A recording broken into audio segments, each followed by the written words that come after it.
Okay, this is gonna get interesting.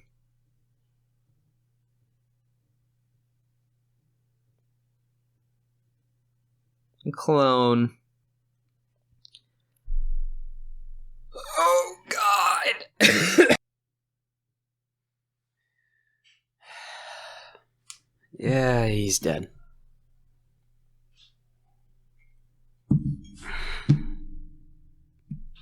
Oh, that's really cold. 8th level Necromancy. That's a high spell, haven't had that in a bit. Casting time of 1 hour, range of touch, components verbal, somatic material, a diamond worth at least 1,000 gold pieces and at least 1 cubic inch of flesh of the creature that is to be cloned, which the spell consumes, and a vessel worth at least 2,000 gold pieces that has a sealable lid and is large enough to hold a medium creature. Such a huge urn, coffin, mud-filled cyst in the ground, or crystal container filled with salt water. Those are particular examples. Cyst in the mud-filled cyst. Duration, instantaneous. The spell grows an inert duplicate of a living creature as a safeguard against death. This clone forms inside a sealed vessel and grows to a full size and maturity around 120 days. You can also choose to have the clone be a younger version of the same creature. It remains inert and endures indefinitely as long as the vessel remains undisturbed. Anytime after the clone matures, if the original creature dies, its soul transfers to the clone. Provided that the clone is free and willing to return, the clone is physically identical to the original and has the same personality, memories, and abilities, but none of the original's equipment. The original creature's physical remains, if they still exist, become inert and can't thereafter be restored to life since the creature's soul is elsewhere. So, the thing about this, outside the big gold cost, which, by the way, only the 1,000 gold diamond is consumed. The 2,000 gold vessel is not taken by the spell. Casting time of an hour, that doesn't hurt it. Duration instantaneous, not that bad, because this is a setup spell. It takes, the big thing that would be against it is the 120-day prep time after you cast it.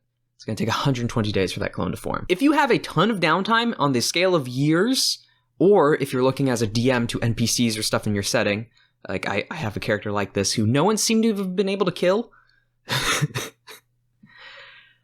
because they're really old and they've set up a ton of clones and they're at separate, like, safe houses, essentially.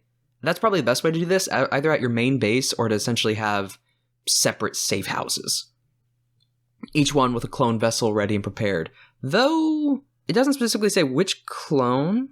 I would say, if I was ruling it, I'd say in the order you made them. Even though it says you have all your features and it's using the word clothing, your soul is going to this vessel, which is a duplicate of you, and it says you can make a younger version. Which, if I'm reading, means that you can get around dying at your race's age, with even stuff that's like, oh, you remain looking young and physically young, but you'll still die at your race's general age death. Now at this, you can just make a younger body. Not to mention you have literally cloned yourself and have gone to said clone. The equipment thing is because it's not like astral projection where your equipment is somehow dragged with you. It's wherever the corpse was. This doesn't have a fail state like Magic Jar, which we haven't gotten to yet. Which is another thing that the soul travels through. The 1,000 gold, at this point when you're casting 8th level spells, likely that's not too much of an issue.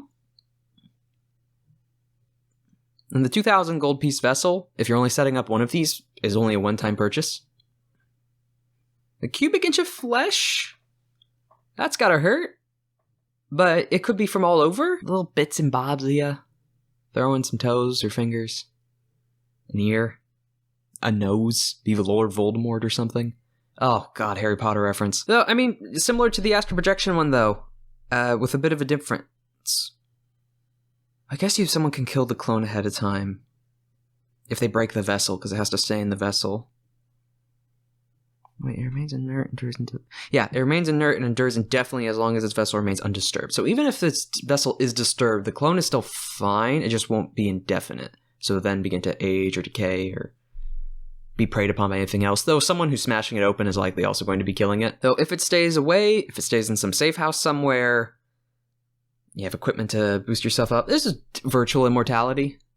You just have to make sure you always have a backup.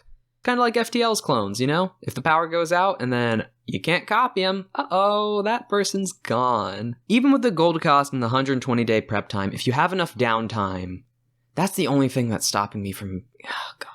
I was going to say 10 out of 10. I was going to say our first 10 out of 10, but because of the 120 days of prep, and it can still be destroyed, I'm only going to make a 9 out of 10. Because outside of those two things, even compared to Astral Projection, this is Immortality. Die, be reborn. We might get to a few other spells like that, but this one you can do yourself alone. 9 out of 10.